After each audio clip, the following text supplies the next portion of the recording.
Kepler stood on the observation deck of mining station Omega-7, watching the twin suns of Kepler 442b set over the rocky horizon. His thick, armored skin reflected the orange light like polished metal. As a Valorian warrior, he had fought in 12 major battles across 3 star systems. His people were known throughout the galaxy as the finest soldiers money could hire. Today, he felt useless. The mining station was supposed to be safe. It sat on a planet rich in rare metals, far from any known hostile territories. The crew was small, only 30 beings from 6 different species. Most were miners and engineers. The defense force was tiny, himself, 2 Krellian guards, and 3 humans from something called the Terran Colonial Marines. Kepler had never worked with humans before. He had heard stories, of course. They came from a small blue planet on the edge of civilized space. They were new to the galactic community, barely 200 years since first contact. Most species didn't think much of them. Looking at them now, Kepler could see why. The 3 humans sat in the station's small cantina, playing some sort of card game. They looked so fragile. Their skin was soft and pink, with no natural armor or protective scales.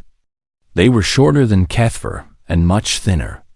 One of them, Sergeant Chun, according to his uniform, couldn't weigh more than half what Kepler did. The other 2 were even smaller. Private Williams looked like he was barely out of childhood, with pale skin and nervous eyes. Corporal Martinez was dark-skinned and quiet, but he moved like he was always tired. All 3 wore environmental suits, even inside the station. Their home planet must have been very different from this one. Weak creatures from a weak world, Kepler thought. The alarm started screaming at 0347 station time. Kepler was in his quarters, but he was dressed and armed within seconds. Years of training had taught him to sleep light in dangerous places. He ran toward the command center, his heavy boots ringing on the metal floors. The station commander, a nervous Centauri named Vexel, was already at his post. His 6 eyes were wide with fear as he stared at the sensor displays. "What is it?" Kepler demanded. "Ships," Vexel whispered. 15, maybe 20 of them. They just dropped out of hyperspace. Kepler looked at the screen. The ships were sleek and black, with the curved hulls and energy weapons that could only mean one thing. "Krikstar," he growled. The Krikstar were raiders from the dark regions beyond the galactic rim. They lived for war and violence. They took no prisoners and left no survivors. Kepler had fought them twice before. Both times, he had barely escaped alive. "Sir." The human sergeant had arrived, along with his 2 subordinates. "What's our situation?" Kepler turned to look at Chun. The human's voice was calm, professional. No fear. Either he was very brave or very stupid. 20 Krikstar raiders, Kepler said. "They'll be here in 10 minutes. We have 6 defenders and 30 civilians." Chun nodded. "What's our defensive capability?" 2 plasma cannons, basic shields, standard hull armor. Kepler's voice was grim. "Against 20 raiders? We have perhaps 1 chance in 100. So we make that chance count," Chun said simply. Kepler stared at him. The human wasn't joking. He actually thought they could win. "Positions," Kepler ordered. "Krellian guards to the upper gun platforms. Humans." He paused. Where could he put such fragile beings? "Take the lower corridor. Try to slow them down when they board." "Copy that," Chun said. He turned to his team. "Williams Martinez, you heard him. Let's move." The 3 humans ran off toward the lower levels. Kepler watched them go, feeling like he was sending children to fight monsters. The first wave hit 5 minutes. Later, Krikstar fighters screamed down from orbit, their weapons lighting up the station's shields. The energy barriers flickered and sparked under the assault. Kepler was at the main plasma cannon, returning fire as best he could. One fighter exploded in a ball of flame. Then another. But there were too many. The shields failed. The Krigstar fighters switched to boarding pods, small, armored capsules that slammed into the station's hull like bullets. Each pod carried 5 warriors, and Kethver counted at least 8 impacts. 40 Krigstar raiders, now inside the station. The first group came through the main airlock. Kethver met them with his plasma rifle, the weapon's blue bolts cutting through their armor. Krigstar were tough, with thick hides and cybernetic implants. But concentrated plasma would kill anything. He dropped 3 before the rest, found cover. The battle raged through the main corridor for 20 minutes. Kethver and the 2 Krellians held their ground, but more pods kept landing. More raiders kept coming. Then he heard something strange from the lower level. Human voices, shouting commands. Williams, left corridor. Got it. Martinez, watch the junction. Kethver frowned. The humans were still alive? He had expected them to be dead within minutes. A Krigstar raider came around the corner, weapon raised. Kethver shot him center mass, the plasma bolt punching through armor and flesh. As the raider fell, Kethver could hear more fighting from below. Explosions, weapon fire, and still human voices giving orders. One of the Krellian guards fell, a Krigstar energy beam burning through his chest. Kethver was forced back, step by step. The raiders were pushing forward, gaining ground. Sergeant Chun, he called into his communicator. Report. Still here, sir, came the reply. Chen's voice was steady, unworried. We've got the lower level locked down. Locked down? How were 3 humans holding against trained Krigstar warriors? Another explosion echoed from below. This time, it sounded like it came from the raider side. Sir, Chun's voice again. We're seeing movement in Section C7. Looks like they're trying to flank you. Kethver checked his tactical display. Section C7 was supposed to be empty. How did the humans know about enemy movement there? Confirmed, he radioed back. How did you spot that? Private Williams jury-rigged one of the mining sensors into a motion detector, Chun replied. Basic stuff. Basic stuff? Kethver had been a soldier for 30 years, and he wouldn't have thought of that. The flanking group of raiders appeared exactly where Chun had predicted. But Kethver was ready for them. His plasma fire cut them down before they could establish position. As the first wave of attacks ended, Kethver realized something disturbing. The humans weren't just alive. They were winning their part of the battle. And they were doing it in ways that made no tactical sense. At least, no sense to a normal warrior. But maybe, Kethver thought as he checked his weapon's power level, humans weren't normal warriors at all. The second wave came 6 hours later. Kethver had used a break to tend his wounds and check the station's defenses. 3 dead Krellians, 1 damaged plasma cannon, and hole-filled corridors throughout the upper levels. The raiders had pulled back to their ships, but they would return. They always did. What puzzled him was the lower level. It was untouched. When Kethver went down to check on the humans, he found them in the maintenance bay, surrounded by pieces of mining equipment. Sergeant Chun was welding something that looked like a metal tube. Private Williams was connecting wires to what used to be a rock crusher. Corporal Martinez sat in the corner, drawing diagrams on a datapad. What are you doing? Kethver asked. Chun looked up from his welding. Improving our odds. That mining equipment is worth more than your annual salary, Kethver said. Dead miners don't need equipment, Williams said without looking up from his wiring. Kethver watched them work. In 6 hours, they had completely changed the lower level.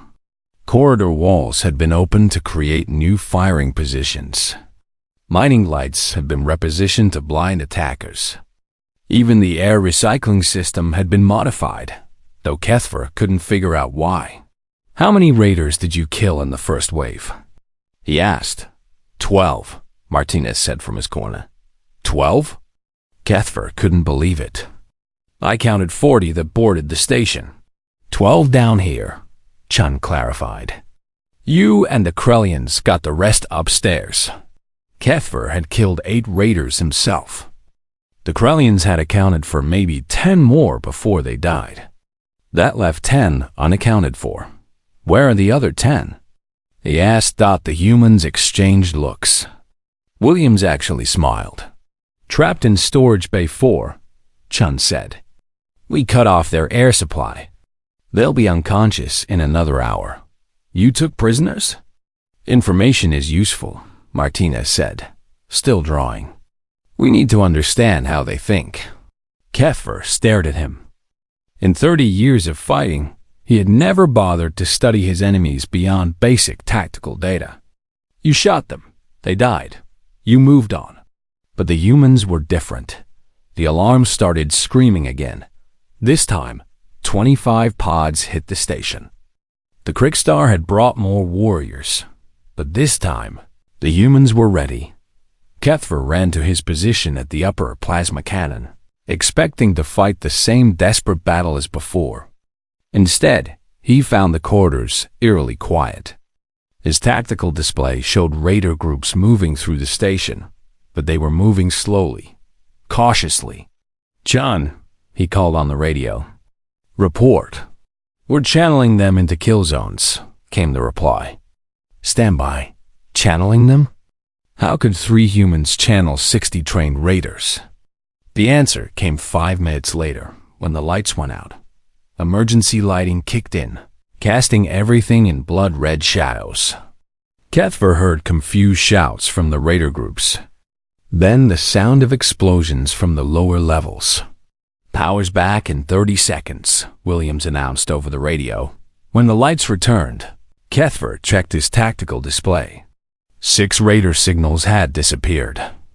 The rest were no longer moving in organized groups. They had spread out, confused and wary. How?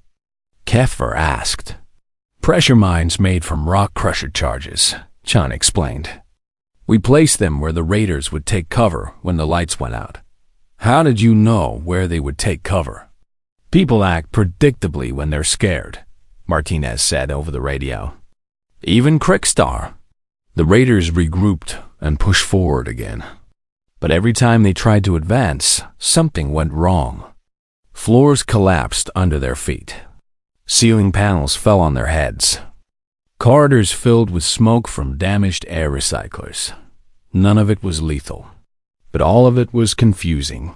And while the raiders dealt with broken equipment and falling debris, the humans picked them off one by one with precise weapon fire. Kethver began to understand what he was watching.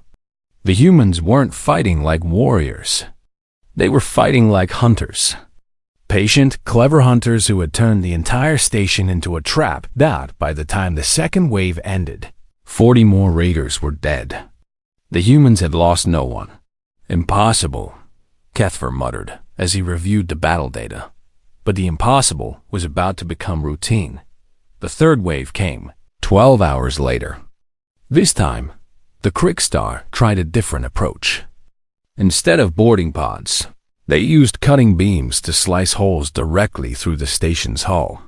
The humans were ready for that too. Williams had rigged proximity, sensors to every potential breach point. The moment a cutting beam touched the hull, alarms warned the defenders exactly where the raiders would come through. More than that, the humans had prepared special surprises for each breach point. Some corridors were filled with foam that hardened instantly when exposed to air. Others had been rigged with industrial magnets that would grab onto any metal equipment the raiders carried. One group of raiders found themselves stuck to the wall by their own weapons and armor, helpless as Chun walked up and disarmed them one by one. This is not how war works, Kethver said when the third wave was over. No, Chun agreed, checking his weapon. This is how humans work. Kethver was beginning to see the difference. Most species fought with instinct or training. They had standard tactics, predictable responses, traditional strategies. Even the Krikstar, for all their savagery, followed recognizable patterns. The humans did something else entirely. They learned between each attack. They studied what had happened. They analyzed raider movements, weapon patterns, communication frequencies. They identified weaknesses and developed counters. More disturbing still, they improved their own tactics with each battle. What started as basic defensive positions became elaborate trap networks. Simple ambush points became complex kill zones with multiple layers of backup plans by the fourth wave. The humans weren't just defending anymore. They were experimenting. Williams had built something he called a railgun out of mining equipment and power cells. It fired chunks of metal so fast they went through raider armor like it was paper. Martinez had figured out how to hack into the raiders' communication system. He was feeding them false information, sending them into empty corridors and abandoned sections. Chun had developed what he called psychological warfare. He had rigged speakers throughout the station to play recordings of raider death screams at random intervals. The sounds echoed through the corridors, making the remaining raiders jumpy and paranoid. "Why are you doing this?" Kethver asked after the fourth wave was beaten back. "Doing what?" Chun replied, cleaning his improvised weapons. "Learning. Adapting. Most warriors fight the same way every time." Chun paused in his cleaning. "Most warriors don't care if their people live or die." "But you do?" "We're pack animals," Williams said from across the room. "We take care of our own." Kethver looked around the maintenance bay. In 3 days, the humans had turned it into something between a laboratory and a weapons factory. Every surface was covered with diagrams, equipment modifications, and tactical analyses. They weren't just fighting a battle anymore. They were studying war itself, learning how to be better at it with every passing hour. And that, Kethver realized with a chill running down his armored spine, was the most frightening thing he had ever seen. Day 4 brought silence. No attack came at dawn. No ships moved in orbit. The Krikstar fleet hung in space like sleeping predators, and Kethver didn't like it. He found the humans in their usual place, the maintenance bay that had become their command center. But something was different. The organized chaos of previous days was gone. Instead, the 3 humans sat perfectly still, staring at sensor displays. "What's happening?" Kethver asked. "They're planning something different," Chun said without looking away from the screen. "How do you know?" "Pattern analysis," Martinez replied. His voice was flat, emotionless. 4 waves, each 12 hours apart. Now nothing for 18 hours. They've changed strategy. Kethver looked at the displays. The raider ships had spread out, surrounding the planet. Maybe they're preparing to leave. Williams laughed, but there was no humor in the sound. "They don't leave. Not until everyone's dead. Then what are they doing?" "Learning," Chun said. "Just like we are." The answer came 3 hours later. A single small ship broke away from the raider fleet. It headed not for the station, but for the mining complex 5 kilometers to the east. The complex was supposed to be empty. All personnel had been evacuated to the main station when the raids began. "Reconnaissance mission," Kethver said, watching the ship land. "They're looking for information about our defenses." "Or hostages," Martinez added quietly. "The complex is empty," Kethver insisted. "We evacuated everyone." But even as he said it, he remembered that one of the mining teams had been working a deep shaft when the evacuation order came. Had they made it out? Chen was already checking personnel records. His face went pale. "Team 7, he said. 4 miners working level 12 of shaft C. They were supposed to evacuate yesterday." "Supposed to?" Kethver asked. "Communication's been down to that sector since the 3rd wave. We assumed they got out." Williams was already moving, grabbing weapons and equipment. "We go get them." "Negative," Kethver ordered. It's a trap. The raiders want us to leave the station. Maybe, Chun said, standing up. But if Team 7 is alive, we can't leave them. 4 miners versus the mission, Cathver said. The logical choice is clear. The 3 humans stared at him with expressions he had never seen before. Their eyes were hard, cold, completely focused. Logic has nothing to do with it, Chun said. They left an hour later. Cathver tried to stop them. He explained that it was tactically unsound, that they were needed at the station, that 4 lives weren't worth the risk of losing the whole defensive position. The humans listened politely, then prepared to leave anyway. This is insane, Cathver said, as they checked their weapons. This is human, Williams replied.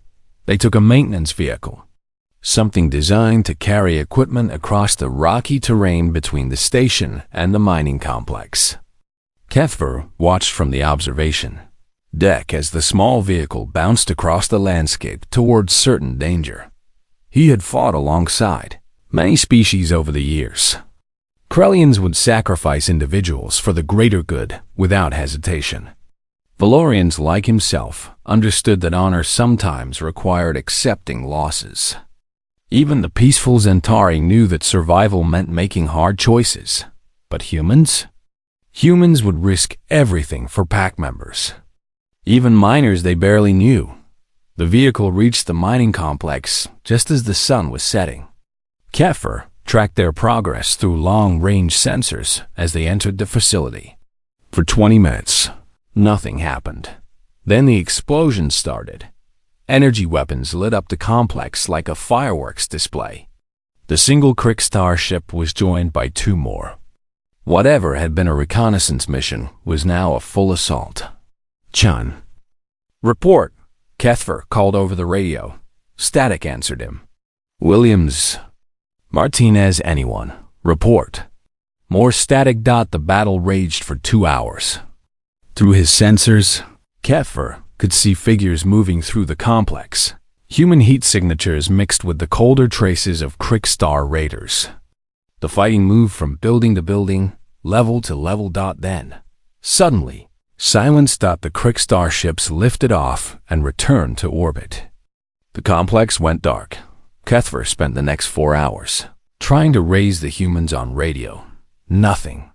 He considered taking a vehicle and going after them, but his training held him back. Someone had to defend the station. Dawn brought answers he didn't want. A single figure appeared on the horizon, walking slowly across the rocky ground. As it got closer, Cathver could see it was Chun, supporting someone else. Martinez, wounded but alive. They reached the station 3 hours later. Cathver met them at the airlock. Williams? He asked. Chun's face was stone. Captured. 4th level, Shaft 7. They were waiting for us. The miners? Dead. Killed hours before we arrived. It was a trap. Cathver helped them to the medical bay. Martinez had taken an energy beam to the shoulder, but would live. Chun seemed uninjured, but something in his eyes had changed. I'm sorry, Cathver said as the medical systems worked on Martinez. You were right to try. I should have helped. Chun looked at him with those new cold eyes. It's not over. What do you mean? Williams is alive. They took him alive for a reason. Interrogation, Cathver said. They want information about our defenses. Maybe, or maybe they want to break us. Chun's voice was flat, empty of emotion. Make us watch while they torture him. Psychological warfare. If that's true, then we can't help him. Any rescue attempt would be suicide. Chun nodded slowly. Probably. But Cathver saw something in the human's expression that made his blood run cold. Chun wasn't accepting Williams's fate. He was calculating. Chun, Cathver said carefully, you can't be thinking of going after him. No, Chun replied. I'm not thinking about it. He turned to leave the medical bay, then paused at the door. I'm planning it. After Chun left, Cuthbert sat with Martinez as the medical systems worked. The wounded human was conscious, but groggy from pain medication. "He's going to try to rescue Williams," Cuthbert said. Martinez nodded weakly. "Of course he is. It's impossible. Williams is on one of their ships. In space. There's no way to reach him. Doesn't matter. It's a suicide mission." Martinez turned his head to look at Cuthbert directly. Despite the pain medication, his eyes were clear and focused. "You don't understand," he said. "Williams isn't just our teammate. He's Pac. We don't abandon Pac, even if it means certain death. Especially then." Cuthbert left the medical bay feeling disturbed in ways he couldn't explain. He had seen humans fight brilliantly, adapt constantly, and overcome impossible odds. But this was different. This wasn't tactical thinking or adaptive strategy. This was something deeper, more primitive. Something that made humans dangerous in ways that had nothing to do with weapons or intelligence. He found Chun in the maintenance bay, surrounded by technical manuals and star charts. The human was planning something impossible with the same methodical patience he had used to plan the station's defense. "Chun," Cuthbert said, "this has to stop." "No," Chun replied without looking up. "It doesn't." And watching the human work, studying ship designs and orbital mechanics with the focus of someone planning a miracle, Cuthbert realized something that chilled him to his core. Chun wasn't going to abandon Williams, no matter what the cost. And if Chun died trying, Martinez would try next. And if both humans died, every other human in the galaxy would remember their names and spend the rest of eternity hunting down the Krikstar responsible. For the first time in his career as a warrior, Cuthbert was truly afraid, not of the enemy they were fighting, but of the allies fighting beside him. Williams died on day 6. The Krikstar broadcasted on all frequencies, just as Chun had predicted. They wanted the remaining humans to see their pack member tortured and broken. They wanted to break human morale with displays of cruelty. They succeeded, but not in the way they intended. Cuthbert was in the command center when the transmission came through. Williams appeared on screen, beaten and bloody, but still alive. A Krikstar commander spoke in their harsh language, demanding the humans surrender or watch their companions suffer. Chun and Martinez watched in complete silence. The torture lasted 3 hours. Williams never broke, never gave them information, never begged for mercy. At the end, when his heart finally stopped, the Krikstar commander looked directly into the camera. "This is the fate of all humans," the raider said in broken galactic standard. "Surrender now, or die slowly." The transmission ended. Cuthbert expected grief, rage, some kind of emotional breakdown. He had seen warriors react to the death of comrades before. There were always tears, or anger, or at least visible sadness. The human showed none of that. Chun sat back in his chair and closed his eyes for exactly 30 seconds. When he opened them again, his expression was calm, almost peaceful. Martinez nodded once, like Williams's death had confirmed something he already knew. "I'm sorry," Cuthbert said. "Williams was a good soldier." "Yes," Chun agreed. "He was. What do we do now?" Chun stood up and walked to the weapons locker. "Now we work. Work?" "The Krikstar made a mistake," Martinez said, his voice still weak from his injuries. "They showed us their ship's interior during the broadcast. Layout, security positions, crew quarters." Cuthbert stared at them. "You're still planning a rescue mission?" "Williams is dead. The rescue mission is over," Chun said, pulling on his armor. "Now, we start the punishment mission." "That's impossible. They're in space. We're stuck on this station. For now." Chun started checking his weapons with methodical precision. But not forever. Over the next 12 hours, Cuthbert watched the humans transform into something he had never seen before. They weren't grieving. They weren't even angry. They had become something far more dangerous. They had become patient. Chun spent hours analyzing the broadcast, studying every detail of the Krikstar ship's interior.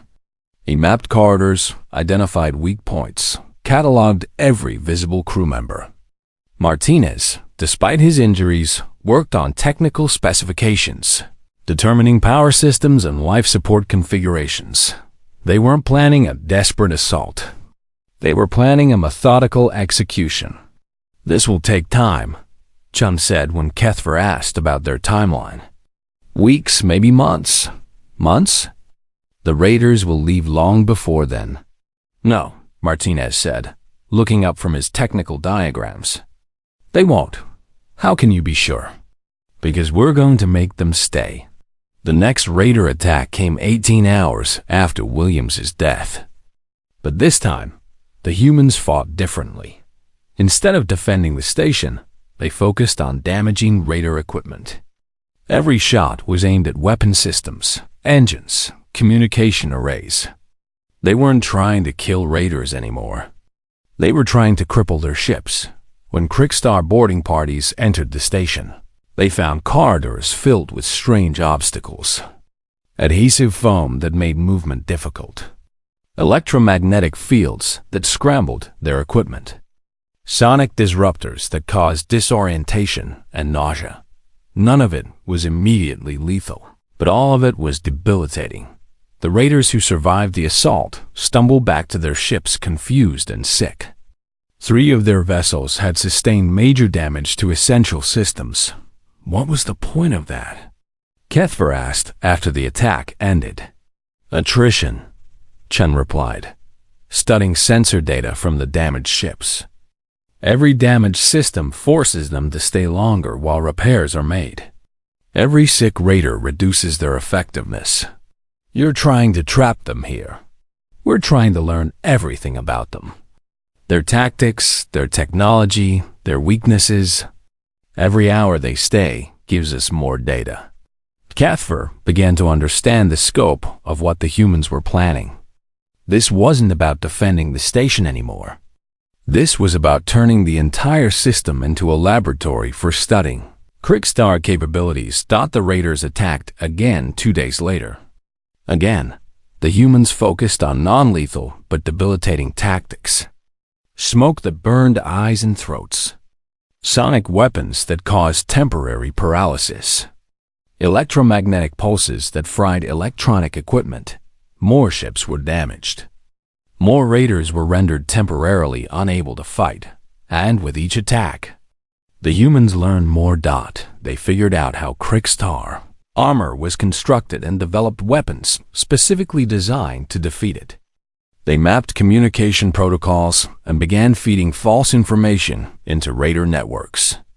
They identified leadership hierarchies and started targeting specific commanders. After 2 weeks, the Krikstar fleet was still in the system, but barely functional. Half their ships needed major repairs.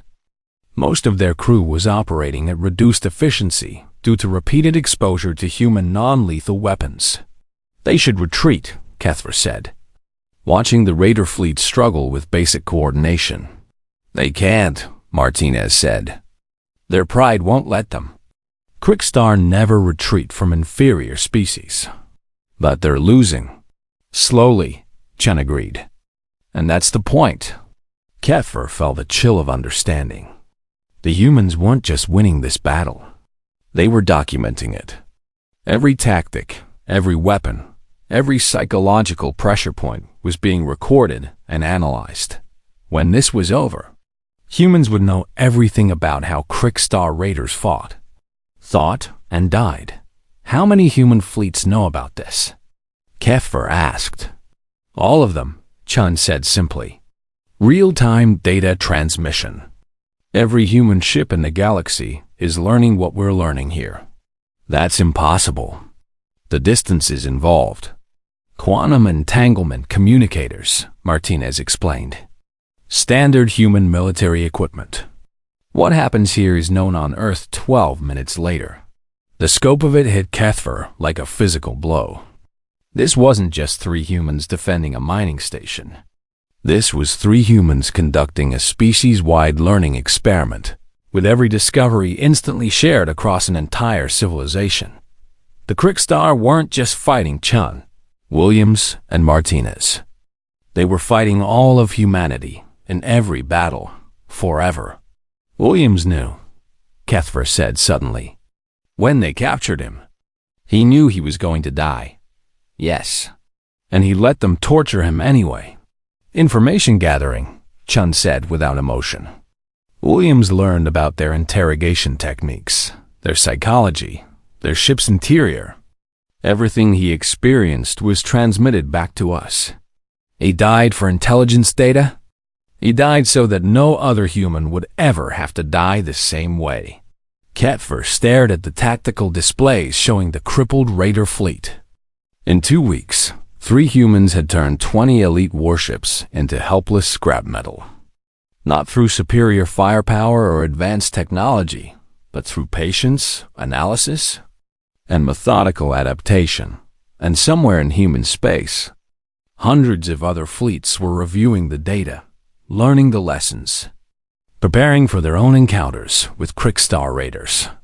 What happens when this is over? Kethver asked. Chun looked at him with those cold, patient eyes that had replaced his earlier warmth.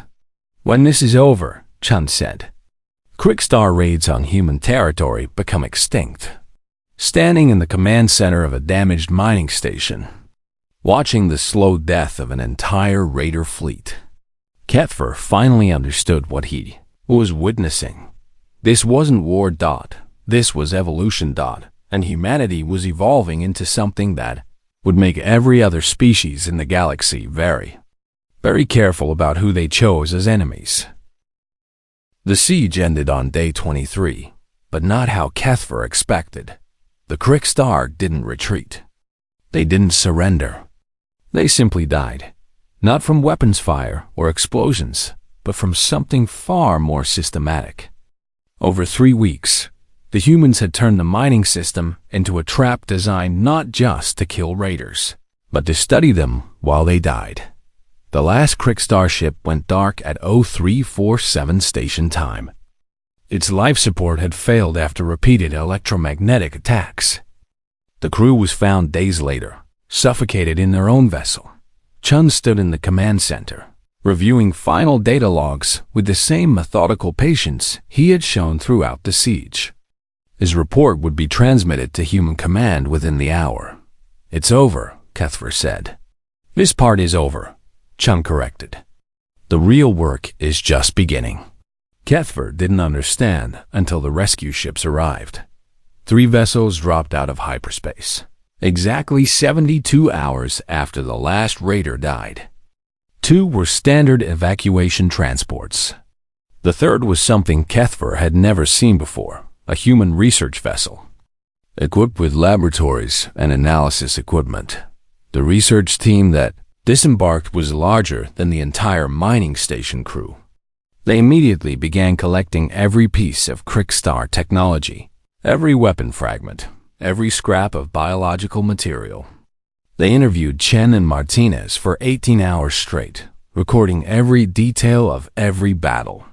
Standard procedure, explained Dr. Sarah Kim, the research team leader.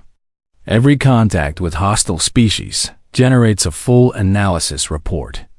This data will be distributed to all human military units within 6 months. All of them?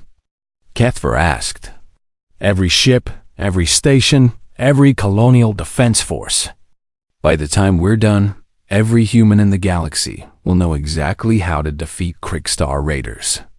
Kethver watched the research team work with growing unease. They weren't just studying weapons and tactics. They were analyzing Krikstar biology, psychology, culture, and technology with scientific precision.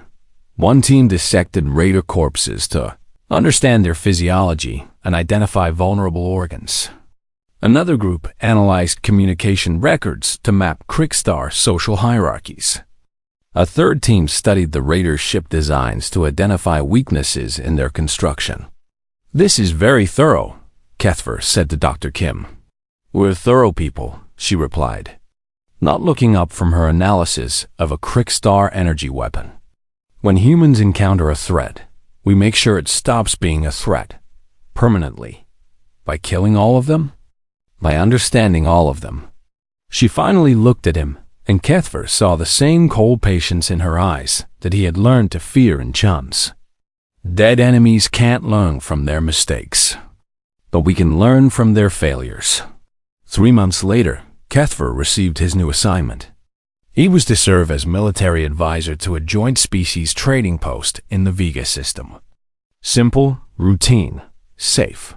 He almost declined. Working with humans had changed him in ways he was still trying to understand. He had seen them fight, adapt, and overcome impossible odds through nothing more than patience and methodical analysis. But he had also seen something deeper, more disturbing. He had seen what humans did to species that threatened their pack. The Krikstar raids on human territory stopped completely 6 months after the siege. Not because the raiders had been defeated in battle, but because they had been studied out of existence. Human fleets began intercepting raider ships light years from any human settlement. They knew exactly when and where the raiders would appear, what tactics they would use, how their weapons functioned, and where their ships were most vulnerable. Every battle became a laboratory experiment with predetermined results. Within a year, Krikstar raids anywhere in human space became extinct. Not just reduced or discouraged, but completely eliminated. The raiders tried new tactics, different approaches, updated technology. None of it mattered. Humans had learned too much, but that wasn't the disturbing part. The disturbing part was what happened. Next, human fleets began appearing in non-human space, offering protection services to other species threatened by Krikstar raids. They shared their anti-raider knowledge freely, taught other militaries how to defeat Krikstar tactics, and provided advanced warning of incoming attacks. Within 5 years, Krikstar raiding as a way of life had become impossible galaxy-wide. Not just against humans, but against anyone humans chose to protect. An entire warrior culture had been analyzed, understood, and methodically driven to extinction. Kethver found himself thinking about Williams often. The young human had died horribly, but his death had become something larger. Every lesson learned from his torture, every detail observed during his final hours, had been weaponized into a species-wide response that eliminated the threat forever. Williams hadn't just died for his pack. He had died for every potential victim of Krikstar raids for the next 1,000 years. That was when Kethver truly understood what made humans different. Other species fought individual battles. They won or lost based on strength, tactics, or luck. When they won, they celebrated. When they lost, they retreated and tried again later. Humans fought learning experiences. Every battle, every death, every victory became data to be analyzed and shared. They didn't just want to win individual conflicts. They wanted to understand the fundamental principles of conflict itself, then use that knowledge to ensure they never faced the same threat twice. They were persistence predators, but not just in individual hunts. They were persistence predators across time, space, and generations. When they encountered a threat, they didn't just destroy it. They studied it, understood it, and developed permanent countermeasures that would protect not just themselves, but anyone they chose to ally with. The most terrifying part wasn't their intelligence or their adaptability. It was their patience. Humans didn't need to win every battle immediately. They were willing to take losses, study failures, and spend years developing perfect solutions. They thought in decades and centuries, not days and months. Kethver's final report to Valorian Command was classified at the highest levels. His recommendations were simple and absolute. Humanity should be considered our greatest ally, not because they are powerful, but because they are inevitable. When humans decide that something is a threat, that thing stops existing, not just as an immediate danger, but as a concept. The alternative to alliance with humanity is not war. War's end. The alternative is becoming the subject of human scientific curiosity, which is far worse than any death. Whatever we do, we must never, under any circumstances, give humans a reason to study us as a threat. The report was distributed to every major species in the galactic community within 6 months. It became the foundation of interspecies policy for the next century, because everyone who read it understood the same truth that Kethver had learned watching 3 humans defend a mining station. Humanity wasn't just another species competing for resources and territory. Humanity was evolution in action. They were what happened when intelligence, patience, and pack loyalty combined into something that could reshape the galaxy. One learned lesson at a time. And the most frightening part of all was that they were just getting started. In the depths of space. Human fleets continued their work, studying every hostile species they encountered, sharing data across their entire civilization, and slowly, methodically, inevitably becoming the apex predators of the entire galaxy. Not through conquest, through understanding. And once humans understood something completely, it could never threaten them again. That was the true meaning of fear, Kethver realized. Not the immediate terror of battle, but the slow, creeping understanding that somewhere out there was a species that would never stop learning, never stop adapting, and never, ever stop protecting their pack. No matter what the cost.